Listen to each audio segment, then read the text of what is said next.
आप देख रहे हैं हमारा कौन सा चैनल, उत्कर्ष ज्ञान विज्ञान, और मैं आपका वही जाना पहचाना राम नरेश यादव। तो आइए दोस्तों, ले चलते हैं आपको आज की सेशन की ओर। हमारा आज का सेशन है, उससे पहले रुकिए, उससे पहले मैं आपके लिए दो लाइनें सुनाता हूँ जिसके आपके अंदर का वो होता ना, वही जो छिप गया है उत्साह, उसको थोड़ा जागृत करने के लिए मैं दो लाइनें प्रस्तुत करता हूँ कि लड़ने का शौक नहीं, मैं लड़ने आया हूँ। लड़ने का शौक नहीं, मैं लड़ने आया हूँ। हारने का भय नहीं मुझको, क्योंकि मैं जीतने आया हूँ। तो आ जाइए दोस्तों, लॉन्ग आंसर लेकर आया हूँ अपने वायदे के अनुसार, क्योंकि मैं इसकी समरी और इंट्रोडक्शन आपको दे चुका हूँ। पूरे लेसन की मैं समरी दे चुका हूँ। वैसे ही आप परिचित है इस चीज़ से कि ये दो कैरेक्टर्स में बांट दिया था मैंने स्टूडेंट्स। जैसे कि समरी हम दो कैरेक्टर में बांट चुके थे, तो वैसे ही मैंने लॉन्ग क्वेश्चनों को कुछ इस प्रकार से डिवाइड किया है। पहले हमने जो साहेब कैरेक्टर था उसको ले लिया है। तो साहेब के ऊपर मैंने राजीव बुक से क्वेश्चन लिया है, who was Saheb. Who was Saheb, Saheb कौन था, पहली बात कही इसने। फिर what was the plight that compelled him to wander in the streets of Delhi for rag pickers.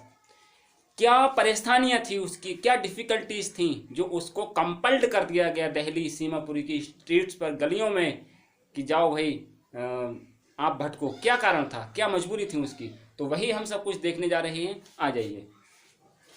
साहेब जो कि एक लड़का है, Saheb was the rag picker.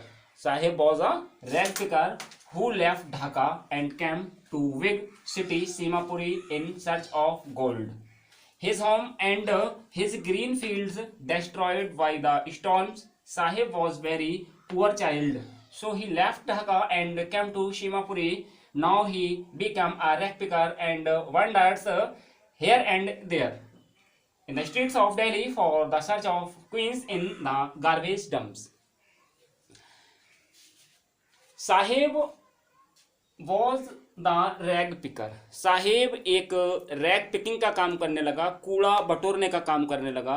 You know very well. Who जो कि, सजीव सब्जेक्ट ज्ञात करने के लिए हम हु लगा देते हैं। हु जो कि लेफ्ट छोड़ चुका था ढाका, जिसने ढाका को छोड़ दिया। और ढाका कहाँ है, बांग्लादेश में, बांग्लादेश की कैपिटल है।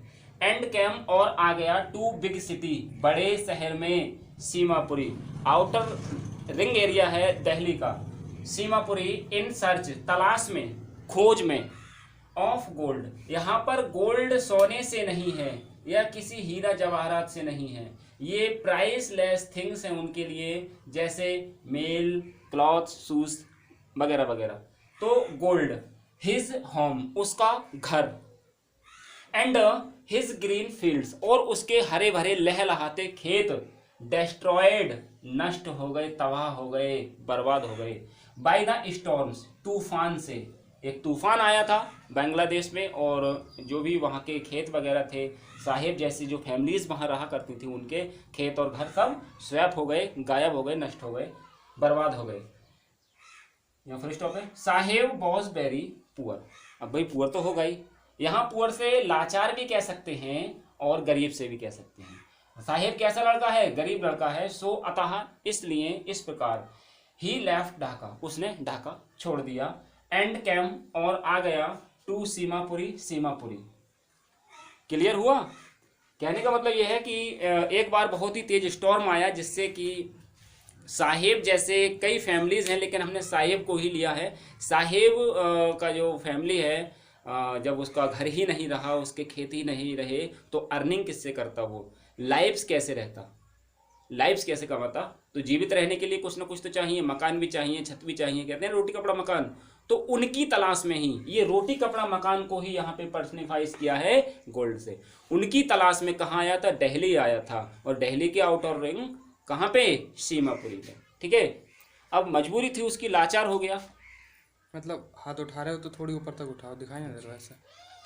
तो वो लाचार हो गया था, इसीलिए यहाँ पे पुअर चाइल्ड कहा गया है। अब जो कुछ नहीं होगा, इसलिए वह ढाका छोड़कर कहाँ आ गया, दिल्ली में आ गया। यहाँ नौ, अब ही बिकेम, वह बन गया, हो गया, आ रैग पिकर, कूड़ा करकट बटोरने वाला, क्या रैग पिकर हो गया, एंड वंडर्स, और घूमता है, भटकता है, हेयर एंड देयर, यहाँ वहाँ, जहीं कूड़े को देखता है, जहीं कूड़े के ढेर देखता है, वहीं क्या कर, वहीं चला जाता है, भटकता रहता है। Streets, in the streets of Delhi for the search of coins, सिक्कों के, इन द गार्बेज डम्प्स, उन कचरों के ढेरों में, जो कूड़े करकट है, कचरा है, गार्बेज है, गार्बेज डम्प्स है, उनमें क्या करता है, तलाश करने के लिए। तो ये क्वेश्चन हमारा कंप्लीट हुआ। हुआ Saheb, what was the plight that compelled into wander in the streets of Delhi for rag picking. तो नेक्स्ट क्वेश्चन पे चलते हैं, जो कि, तो नेक्स्ट क्वेश्चन पे आ जाइए। What is the vicious circle, दुष्चक्र, vicious circle of middle man. इसने अगले क्वेश्चन में पहली बात कही है, what is the vicious circle of middle man, how are they trapped since the time of their forefathers, can they get organised if not, वही explain. Question क्या है, क्वेश्चन ये है कि जो मिडिल मैन है, हमारे मध्यम वर्गीय जो मजदूर हैं, उनका क्या दुष्चक्र है, क्या वे अपना ऑर्गेनाइज संगठित बना सकते हैं, नहीं तो क्यों, व्याख्या कीजिए। तो क्यों नहीं कर सकते, तो उसकी व्याख्या करनी है हमें। हम करेंगे the vicious circle, the vicious circle of middle man since the time of there forefathers, they cannot be organized, they will be held up by the police, beaten and dragged to jail for doing something illegal. There is no leader among them, no one who could help them. They were exploited by the sahukars, the policemen and the politicians, so they cannot get organized.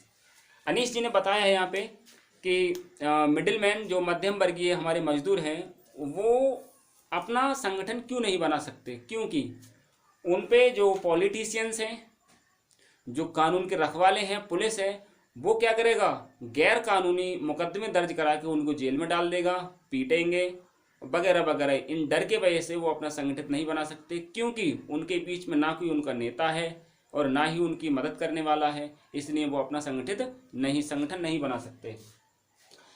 The vicious circle, दुष्चक्र of middle man, मध्यम वर्गीय लोगों का, since से ही है, the time, since the time, समय से ही है, ऑफ देयर फोरफादर्स, उनके पूर्वजों से।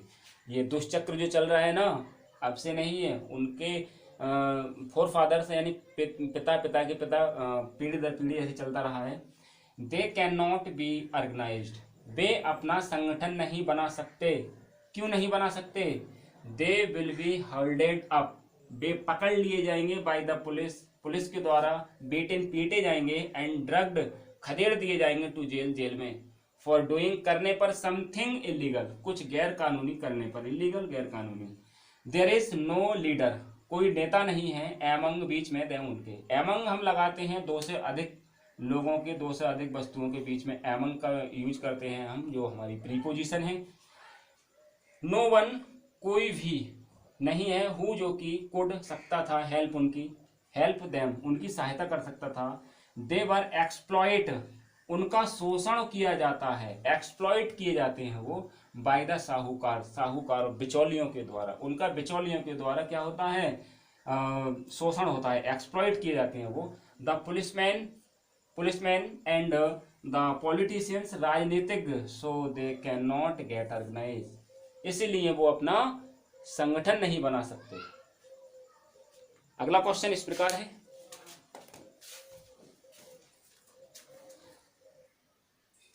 तो आ जाइए तीसरा और अंतिम क्वेश्चन, जो कि मुकेश के ऊपर फरमाया गया है। सुनिए, हु वॉज मुकेश। अब इसमें पूछा है कि मुकेश कौन है?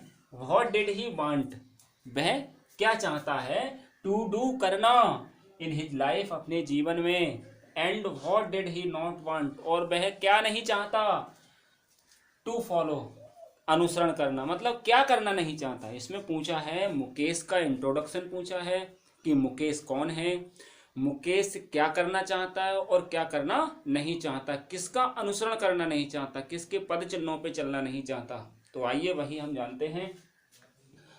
Mukesh was the son of a poor family whose father was Bengal maker in Firozabad. He wanted to be a motor mechanic, so he told that he wants to drive a car. ठीक है, he wanted to being his own master. His dreams looms like a mirage amidst to dust of streets that fill his town, famous for its bangles. Every other family in Firozabad is engaged in making bangles. The dream of Mukesh was different from his parents' business. As bangle maker, he did not want to follow his family business.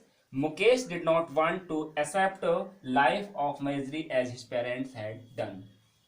इसमें बताया गया है कि मुकेश एक motor mechanic बनना चाहता है, वह खुद का स्वयं का मालिक बनना चाहता है, वह जीवन को उन रहस्यों में व्यतीत करना नहीं चाहता जो उसके माता पिता ने बताया, वह वो धंधा भी, वो एक्यूप्शन भी नहीं अपनाना चाहता जो उसके माता पिता करते हैं, या वहाँ की हर एक परिवार जो कि फिरोजाबाद में चूड़ी बनाने का काम करता है। तो देखिए एक बार हिंदी और बता दूं, Mukesh was son of poor family. Mukesh एक गरीब परिवार का बेटा है। हुज जिसकी बात करने के लिए हम हुज लगा देते हैं। हुज फादर जिसके पिता वॉज बेंगल मेकर, चूड़ी निर्माता करने वाले हैं। फिरोजाबाद में चूड़ी बनाने वाले हैं। ही वांटेड, वह चाहता था, to be a motor mechanic, वह एक मोटर मैकेनिक बनना चाहता था। सो इसलिए ही टोल्ड दैट, उसने कहा कि ही वांट्स, वह चाहता है, टू ड्राइव आ कार, एक कार चलाना।